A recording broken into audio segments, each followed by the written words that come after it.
안녕하십니까. 이어서 경남 소식입니다. 성탄절인 오늘 경남은 낮 최고 기온이 7도까지 올라 추위가 한껏 누그러졌습니다. 내일과 모레 낮 최고 기온이 11도까지 올라 평년보다 높겠지만 최저 기온은 영하권에 머물면서 큰 일교차를 보이겠습니다. 성탄절을 맞아 경남 지역 성당과 교회에서도 아기 예수의 탄생을 축하하며 미사와 예배가 이어졌습니다. 행사에 참석한 신도들은 온누리의 사랑과 평화가 충만하기를 기원했습니다. 경남에서도 오는 31일 송년축제와 새해 첫날 갑진년 해맞이 행사가 펼쳐집니다. 오는 31일 밤 11시 반부터 창원 대종각에서 2023 제2아이종 타종 행사가 열리고 같은 시각 창원시 창동 불종거리에서도 타종 행사가 진행될 예정입니다. 거제시도 31일 장승포항 수변공원에서 송년 불꽃축제를 열고 남해군 상주면 주민들은 상주 해돋이 물매기 축제를 열어 이튿날 새해 첫 해맞이까지 즐길 수 있게 준비할 계획입니다.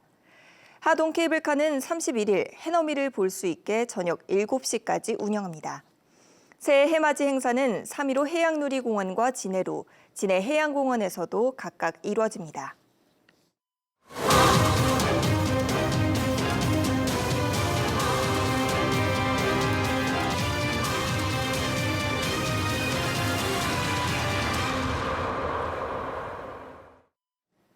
연말을 맞아 경남의 주요 현안을 다시 살펴보는 기획, 뉴스 그 후 순서입니다.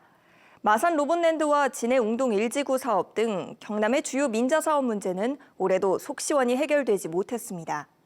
해를 넘겨 계속되는 민자 사업 문제들이 결국 시민 부담으로 이어지지 않을까 우려됩니다. 송현준 기자가 보도합니다. 지난 1월 경상남도와 창원시는 로봇랜드 민자 사업자에게 1,662억 원을 배상했습니다.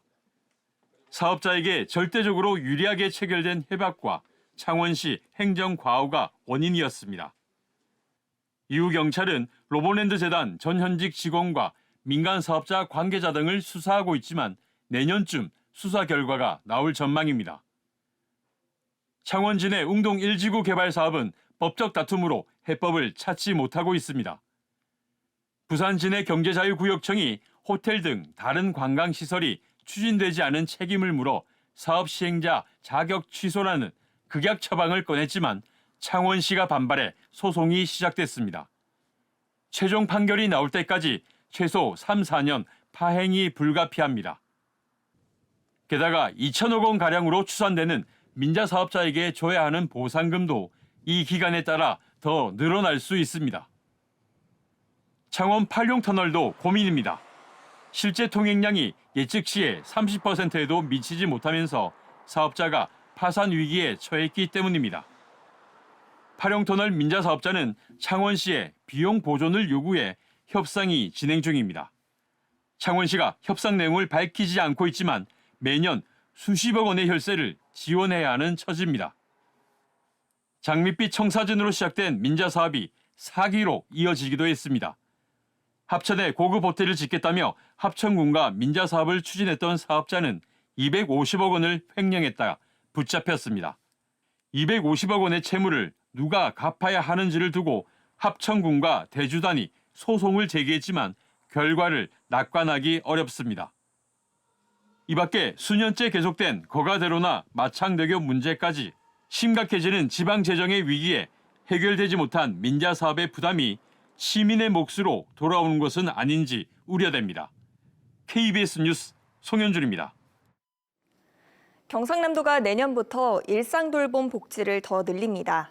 경상남도는 김해와 사천, 의령, 하동 등 7개 시군을 대상으로 주거 환경이 열악한 집에 청소 전문가가 찾아가는 홈클린 버스를 운영합니다.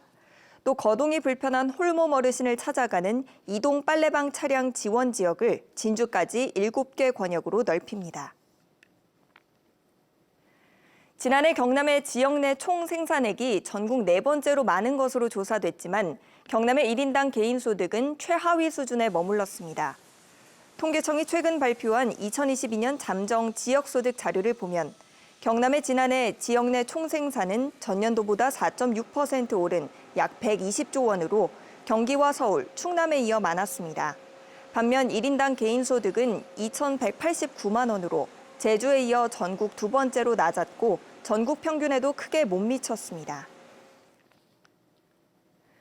창원지방법원이 이웃 여성의 집에 무단 침입해 처벌받고도 피해 여성에게 수차례 전화하는 등 스토킹한 혐의로 40대 교정직 공무원 A씨에게 징역 8개월에 집행유예 2년을 선고했습니다.